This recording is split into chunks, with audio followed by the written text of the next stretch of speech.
Selamat datang di Laboratorium Komputer dan Jaringan untuk praktikum dasar pemrograman bab yang ke-6, yaitu mengenai penyeleksi kondisi, perulangan, dan juga fungsi.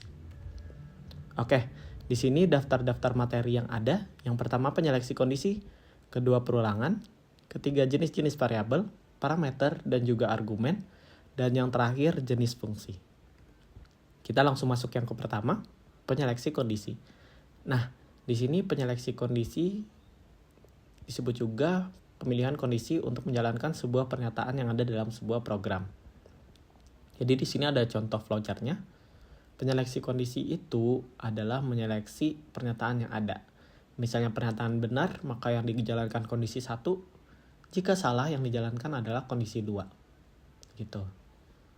Kita langsung lihat di sini ada penyeleksi kondisi if. Nah, di sini penyeleksi kondisi if memiliki suatu kondisi. Ketika kondisi bernilai benar, maka pernyataan yang ada di dalam body if akan dijalankan. Namun ketika salah, maka dia akan keluar dari body if. Jadi akan menjalankan program yang ada di sini, yang di luar. Nah, di sini kalian bisa lihat contoh flowchartnya. Ketika if benar, pernyataan A akan dijalankan. Tapi kalau if-nya salah, maka dia langsung selesai. Begitu. Nah, kita lanjut, yang kedua ada kondisi if else. Nah, di sini misal tadi ya, kondisi kalian benar, maka pernyataan yang di sini akan jalan nih. Nah, tapi di sini ada else. Else ini artinya kalau kondisi yang ini salah, maka dia akan menjalankan pernyataan yang ini. Gitu. Kalau yang if doang tadi dia langsung keluar, tapi kalau yang else, kalau salah dia menjalankan pernyataan yang ada di dalam else. Kita lanjut. Nah, lalu penyeleksi kondisi elif. Elif ini adalah salah satu kombinasi dari if, juga else. Nah, di sini if kondisi 1. Kalau kondisi 1 benar, yang jalan bakal ini. Tapi kalau kondisi 1 salah, dia akan ngecek kondisi 2. Nah, di sini kita pakai elif kalau pengen pakai kondisi-kondisi lain. Nah, ketika kondisi 2 benar, maka yang dijalankan adalah ini. Tapi kalau kondisi 2 salah lagi, maka dia akan keluar dari elif dan menjalankan yang ada di bawahnya. Jadi kondisi 1 dicek, kalau salah lanjut ke sini, kalau salah lagi lanjut ke sini. Gitu. Oke. Nah, di sini bisa dibaca hampir sama dengan kondisi else. Bedanya kalau kondisi elif bisa banyak dan tidak hanya satu. Jadi misalnya if, elif, terus di bawahnya ada lagi elif kondisi 3, elif kondisi 4, dan seterusnya. Gitu ya. Oke, langsung lanjut di pembahasan berikutnya, yaitu perulangan. Nah, perulangan pada Python ini merupakan pernyataan atau instruksi yang diberikan kepada komputer secara berulang. Fungsinya untuk mempersingkat waktu dan tenaga ketika melakukan perintah yang perlu dijalankan berulang. Dalam Python terdapat perulangan while, perulangan for, dan juga perulangan bersarang atau yang sering kita sebut nested loop. Nah, di sini perulangan while yang pertama. Perulangan while ini akan mengeksekusi pernyataan secara berulang selama ekspresi bernilai benar. Nah, perulangannya ini bersifat tidak pasti ataupun bahkan bisa tidak terbatas. Sebagai contoh di sini, misalnya while terus ekspresinya bernilai true nih, maka dia pernyataannya akan dijalankan terus. Habis pernyataannya dijalankan, dia ke while lagi, meriksa lagi, apakah ekspresinya masih true? Kalau iya, bakal jalan lagi. Kenapa bisa disebut tidak terbatas? Karena ketika kita menggunakan while, kalau kita pengen bikin while-nya terbatas, maka ekspresinya harus ada kontrolnya. Maksudnya, ketika pernyataan makin banyak dijalankan, apakah ekspresi ini nantinya akan menjadi false? Kalau iya, berarti kontrol telah diterapkan dengan baik. Tapi kalau enggak, kalau dia true terus, maka ini akan looping, bakal jalan terus, nggak terbatas, gitu. Nah, sebagai contoh, flowchartnya bisa kalian lihat di sini. Oke, kita lanjut. Nah, selanjutnya ada perulangan for yang akan mengulangi pernyataan secara berulang sebanyak sequence atau iterable yang telah ditetapkan. Jadi di sini for variable in iterable. Jadi kalau di sini misalnya variabel itu contohnya gimana? Misalnya kita masukin A sama dengan 3. Nah, kita nulisnya A.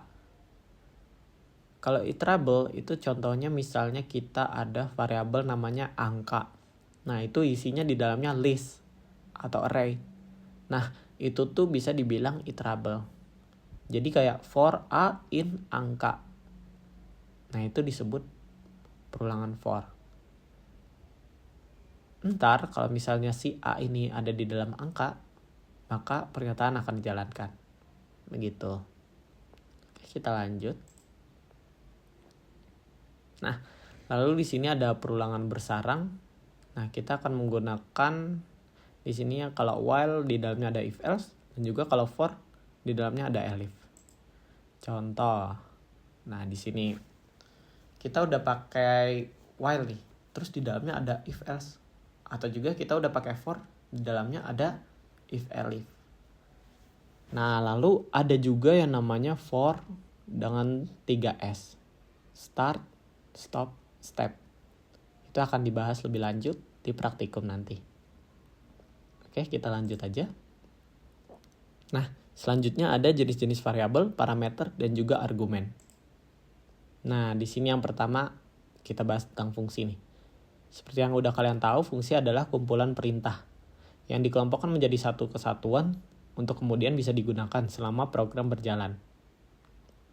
Nah, kalau dalam bahasa Python, kata kunci untuk bikin fungsi itu def. Nih, jadi def, nama fungsinya apa, parameternya apa, lalu statementnya apa. Ini untuk mendeklarasikannya nih. Tapi kalau untuk manggilnya, kalian tinggal nulis nama fungsi dan juga parameternya. Nah, terus di sini kalian harus membiasakan menulis komentar untuk fungsi kalau misalnya kalian pengen program ini lebih dipahami lagi oleh orang lain. Misalnya nih udah kelas industri, terus kalian adalah programmer baru yang baru masuk ke dalam industri tersebut. Terus kalian disuruh mereview nih fungsi-fungsi yang ada di program perusahaan tersebut. Kalian pasti bingung karena mereka punya fungsi yang banyak banget, terus gak ada komentarnya. Kalian pasti bingung. Makanya dibiasakan bahwa standar perusahaan pasti menggunakan komentar untuk fungsi. Sehingga fungsi tersebut dapat dipahami bahkan oleh orang baru sekalipun. Begitu. Oke, kita lanjut jenis-jenis variabel pada fungsi. Nah, sama halnya pada bahasa C, di sini ada dua variabel. Yang pertama variabel automatic atau lokal dan juga variabel global. Kalau variabel automatic itu cuma ada di dalam fungsi yang mendefinisikannya. Jadi dia cuma bisa dipanggil kalau fungsi tersebut dideklarasikan gitu. Sedangkan kalau variabel global, ini tuh variabel yang udah ada di awal-awal fungsi. Jadi dia tuh bisa dipakai di mana aja. Bisa dipakai di dalam fungsi, bisa dipakai di main, dan dimanapun yang kalian mau. Kalau lokal ini lebih terbatas ke penggunaannya gitu. Nah, lalu di sini ada parameter dan juga argumen pada fungsi. Nah, di sini contoh parameter formal. Parameter formal ini adalah parameter yang kalian taruh ketika mendeklarasikan suatu fungsi.